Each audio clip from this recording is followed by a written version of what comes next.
Welcome back, everybody. Today we're going to be cutting some hay. I got cutting yesterday. Sounds like no rain for 10 days. We cut about 50 acres yesterday. Nah, 40. It was pretty tough yet. The pocket gopher mounds are wet. Anyways, that's what's happening on Ranching Sodak. She's really dewy out yet. It's like 7:30. I want to flip those knives around. First, I got to find a hat. Good night. Anyway, we're going to flip the knives around, see if it's ready to go by then. Got a load of gravel hauled in here yesterday with old Jack the dump truck. So with it being so wet lately, and we are pushing the envelope to try to get cutting. With our pocket gopher problem, you can see the mud builds in between here. These whole bottoms of these turtles are just full of mud, full of dirt. Huge clumps like this get built up between hay and mud. It's definitely not ideal cutting. And we have a lot of clay in our soil, so it's pretty sticky. I think what I'm gonna do though, I'm just gonna run over to Jim's. I'm gonna pressure wash all this off because I can't even replace these knives. There's no place for the knife to even come out underneath there. All this is full of dirt from cutting yesterday. So I'm gonna pressure wash all these out, and then I'll be able to take and flip these around. But yeah, you can see, look at how it's built up the hay and mud. Takes a lot of horsepower too when you're shoving all that crap through. That's not supposed to be there. None of that's supposed to be there. See, all that. But the gopher mounds are just wet, too wet.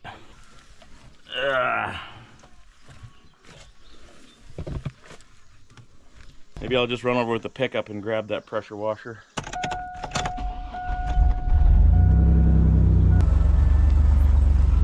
Oops. Just unloaded that tire and I ran over it. Get your head in the game, bud.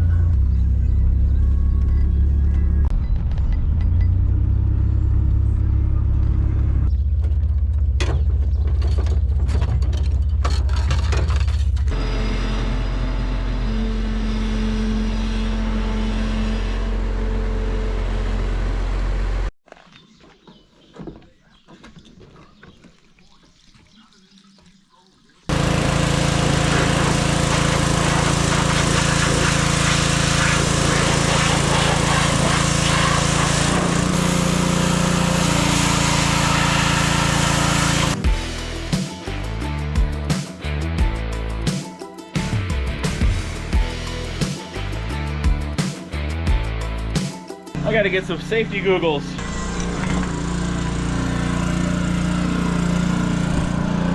Nice.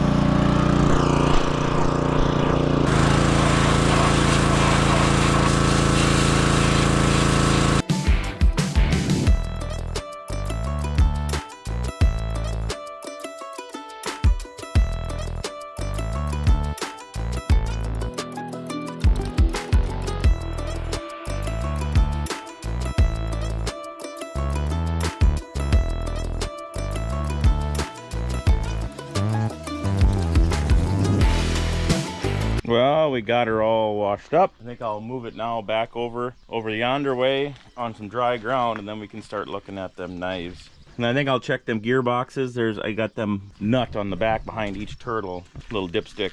We'll check all them grease boxes, I guess, while we're doing it. So these knives, you can flip them over. As you can see, it's been cutting on this side, and then you can flip it over. Here's a brand new edge on this side. So you need to put this crowbar in your end to stop everything from turning, so you can loosen this bolt. And then this has a flat spot on it which you need to hold up with a screwdriver, or that holds it, so you can take her out. Then you take her out, flip the knife around. Now we can do a time lapse.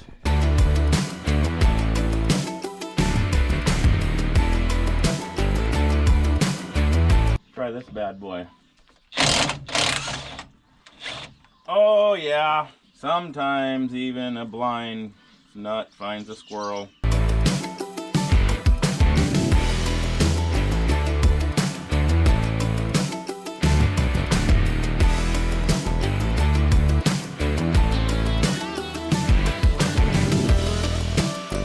With the impact, I'm realizing I don't need those. I'm also realizing that if you take them out right over here, there's a lot more room.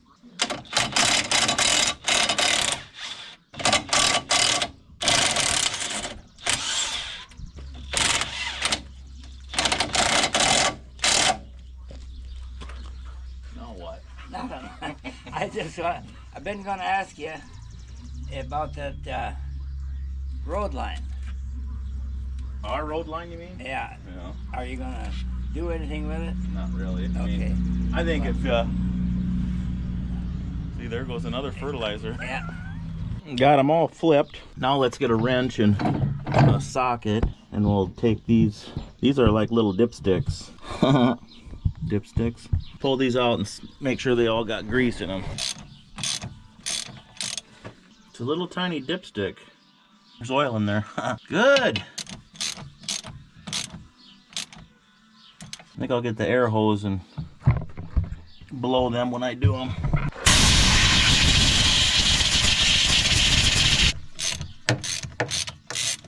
See that little guy? Come on. They all checked out good? All right, we are all sharpened up, new blades. Well, no, they're flipped over. Check the gearboxes, which you don't have to do that every time, obviously once a year. Mike just adds to his. He doesn't change his, I guess, I don't know. Whatever. Oil was good, right in the middle. Let's grab ourselves a little drink. Let's head to the field. Hello?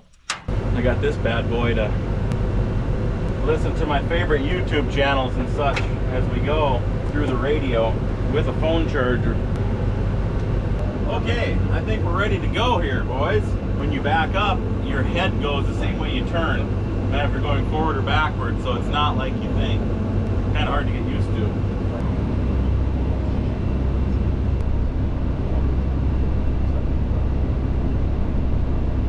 I put 2 cans of, a can and a half of coolant in this bad boy yesterday, and it wasn't she'll freeze you out of here now. It was no one's job to do that. So those stats that I just mentioned, she didn't get. Here we are, folks. Came over here last night, or yesterday evening, and cut around this thing 4 times, then cut 1 hill over there. Pretty, lots of hay. I'll get out here and show you. Gopher mounds are wet. Look at the size of these windrows. Nice thing about this cutter, which we've talked about, is see how wide. This thing's 8 feet wide. The exact amount all the way across of hay. There's no high spots. And she's conditioned, boys. She's crimped every 6 inches. So here we are. Lots of stuff out here. Brome grass alfalfa mix, about half and half. Well, I think it was 4 or 5 pounds of brome and 12 pounds of alfalfa. And then last year, after first cutting, I worked the whole field pretty aggressively, took all the mounds down. And what that does with grass, especially brome, if you cut the rhizomes up, slice up the grass, it thickens it up. So I gained a lot more brome grass by doing that. This is getting to the end of its life, this field, as far as stand. And then we fertilized it pretty heavy after I worked it last fall. Lots of hay, 40-acre field. I'd say there'll be 4 bales to the acre out here. Lots of good cow hay. Let's ride, boys.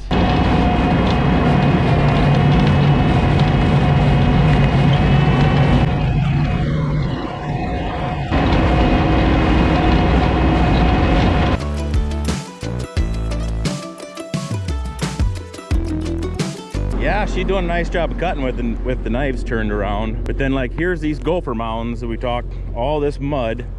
So all these mounds that get scooped up and pushed over. Look at all the clay. That's pure clay, yellow clay. Build roads with that. So it's sticky. Sticks to that bar. It's like that movie Rango. Bird gone, snake will come. You guys have badgers. Do not kill your badgers at all. We should all be raising badgers, because back in the day when they put a bounty on badgers, as soon as the badgers were all gone, the pocket gophers came. Pocket gophers, that's one of their only enemies, is badgers. Hawks will kill them, but they're very rarely above ground. Coyotes don't have enough energy or ambition to dig them out. Badgers is what did it. I see maybe 1 badger every 5 years now. I might have to start raising them. Anyways, we got a ton of hay here, boys, to cut.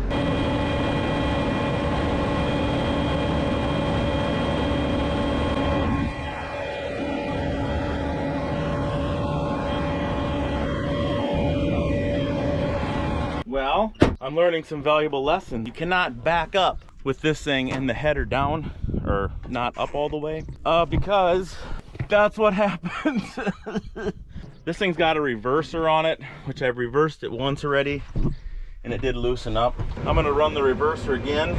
She smoked the belt a little bit when conditioners quit. So make sure the header's all the way up if you're gonna back over. I was cleaning up a little pie piece. Then what it does is it'll run in reverse for 5 seconds. I better pull ahead where there's no hay, and then we'll run that reverser a couple more times. Doesn't help that the brome grass is like 5 feet long.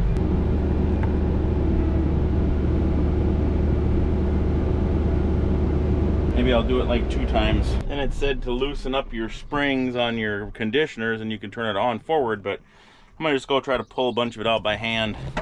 It's all seeming to be loose now. So it said to lower the head and then crank off the pressure of your conditioners a little bit.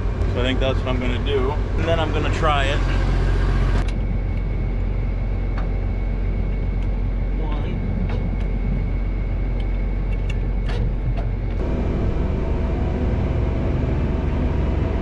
I think it just spit it right out. Fricker! Do not back up unless your head is all the way up. Valuable lessons to be learned.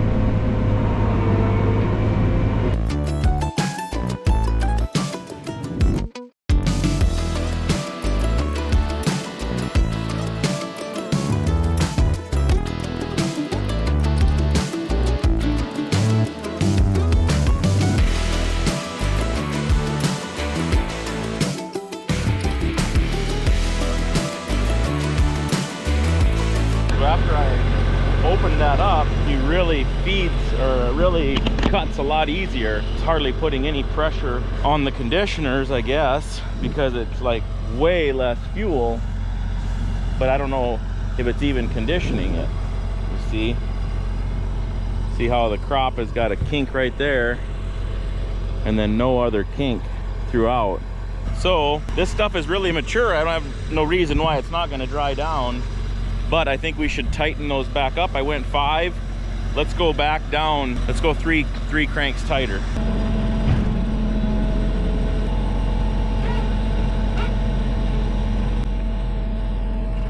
Three. What's that rattling?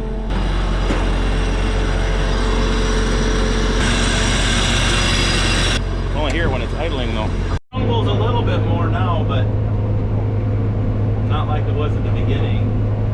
We'll try her like this. I like it when it's not laboring so much. Like I said, I'm not worried about this crop drying down. Pretty easy to adjust though, so I'll have to kind of keep an eye on it. Well, it's been going pretty good. Probably been 45 minutes, hour. Stopped because I saw this bad boy.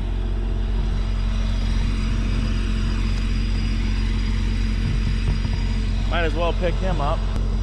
Then I think there's one up there about 3 rows or 4 rows over. I'm gonna go scooch up and grab him. Got a double bagger. They weren't out of the ground, but they did pop out a little bit after we ran over them. So they would have been worse next time, that's for sure.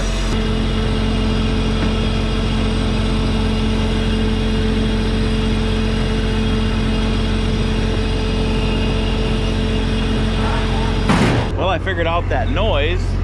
It's the frickin' steering wheel. The steering wheel's trying to turn and you're sitting here idle down halfway. Hit a rock, I think. Well, I don't think I hit it. I think I was pushing it. It was scratching. And you could hear it, if you were careful, you could hear it kind of like that. Gonna have to dump my rock box if this keeps up.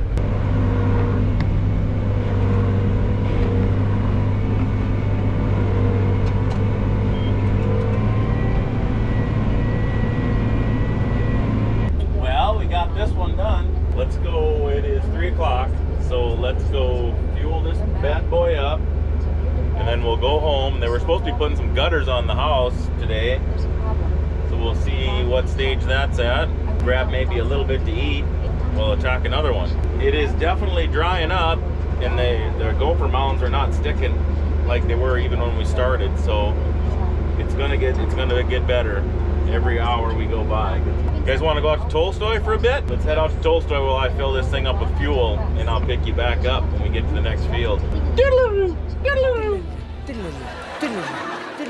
Good morning from Tolstoy, everyone. We're back in the shop. As you can see, we actually have added a little space here. Jack and I cleaned out a little bit more of this stuff that was right over here, and we got another table built, which is good. The plan is, hopefully, when I can get help, I'll be just building the mats. Once I get all the bolts in, the help, whoever's here, is gonna be able to flip it over, put all the nuts and washers on while I'm starting on the other mat. So hopefully that can increase our efficiency a little bit more.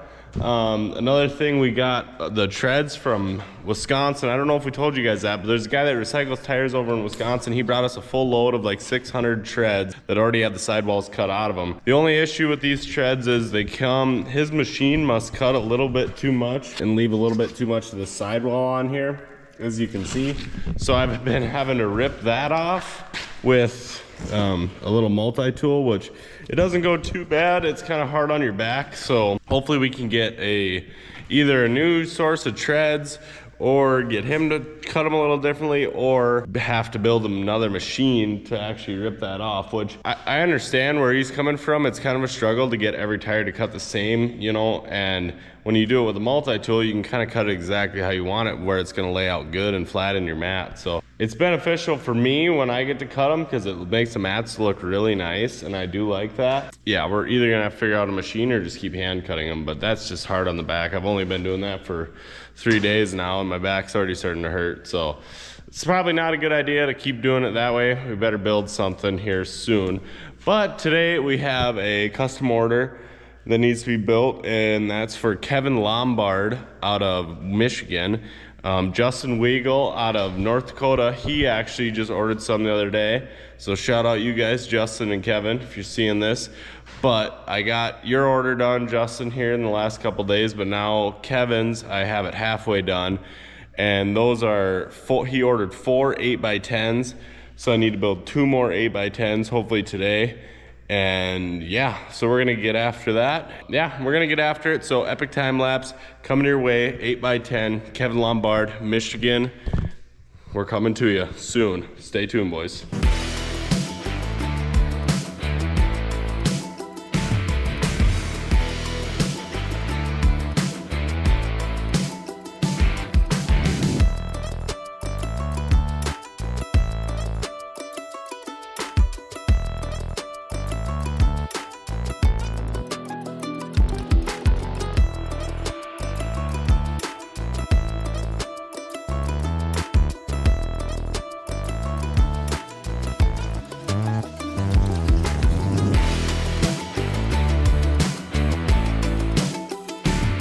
Greg, what do you got to say to all your fans out there?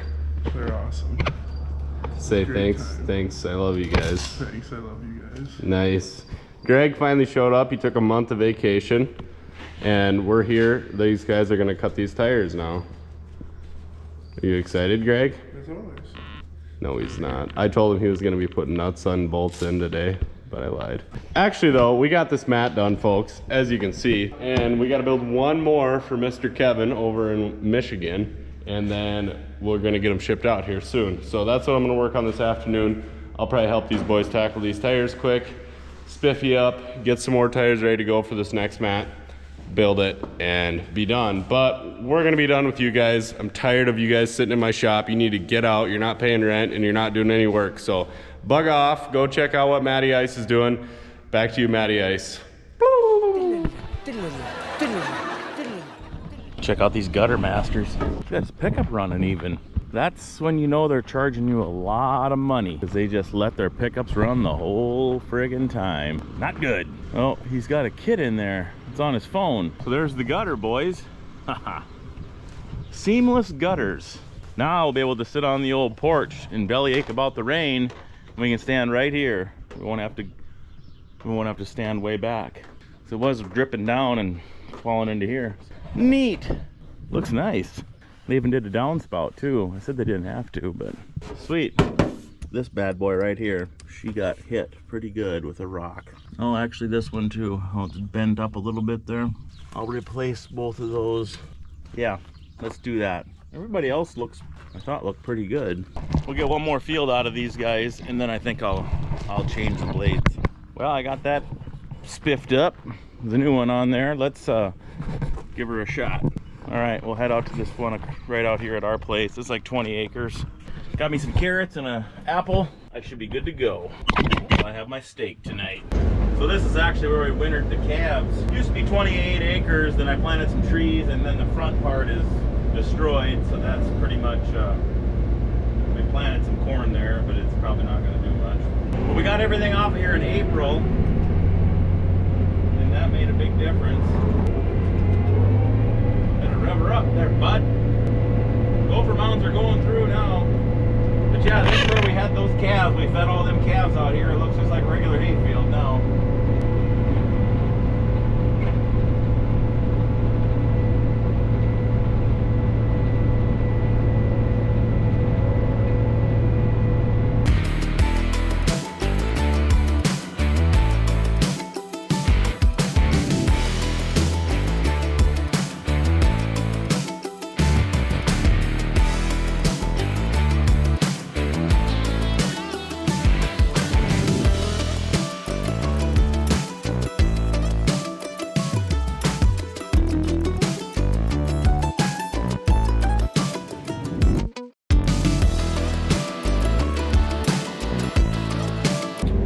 Gopher mounds are pretty thick out here, probably 3/4 done. I think I'll just run home and pressure wash those corners.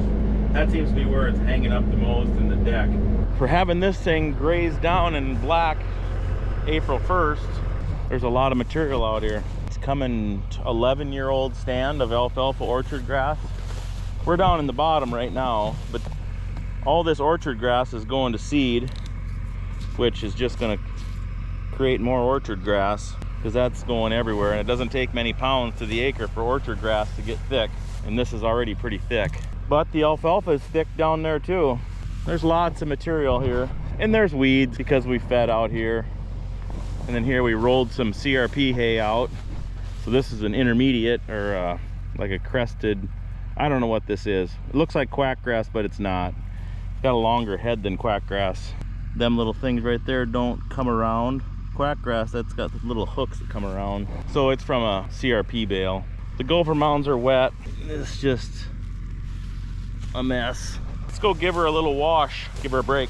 So I started trapping these gophers in my yard. I'll show you, I caught one yesterday. There's probably a couple more in this family, but you see one's digging right now, fresh. So we can stick a trap down the hole. He's literally digging right now. When they come up, they just throw the dirt up, and back down the hole they go.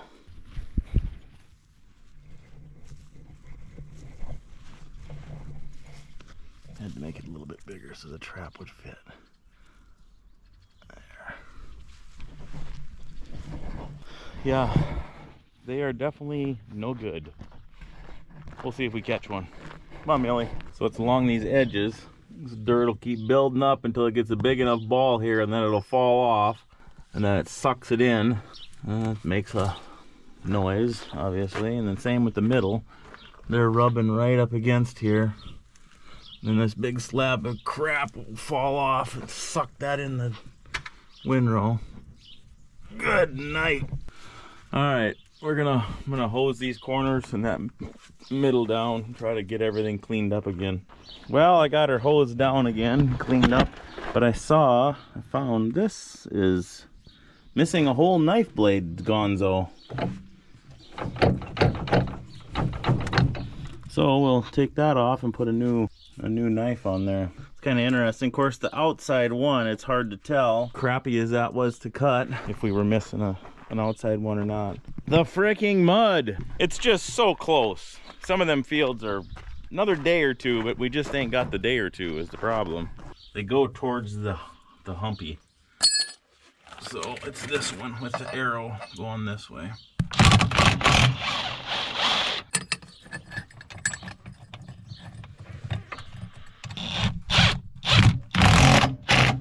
Alright, let's go finish that up if we can. Kinda want it to dry out, but I don't want it to dry out. You know what I mean? Check our gopher trap too on the way by. Nothing. Hopefully when we come back from cutting we'll have him caught. It's about 6:30. I got 2 drinks left. Time to tie into this one, I think. Shout out to our sponsor, Clear American from Mower. Clear American. I'm sure this is good for you.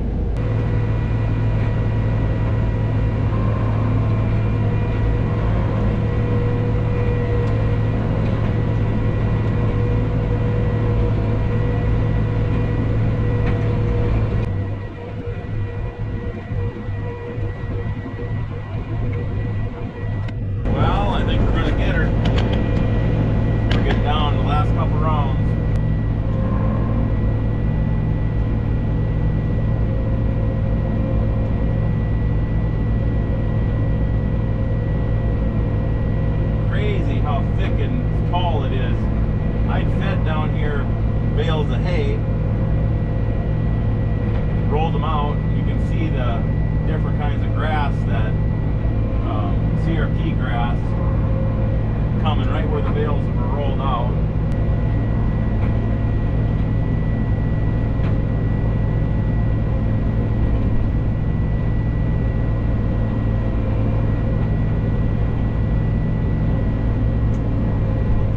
Well, that's it.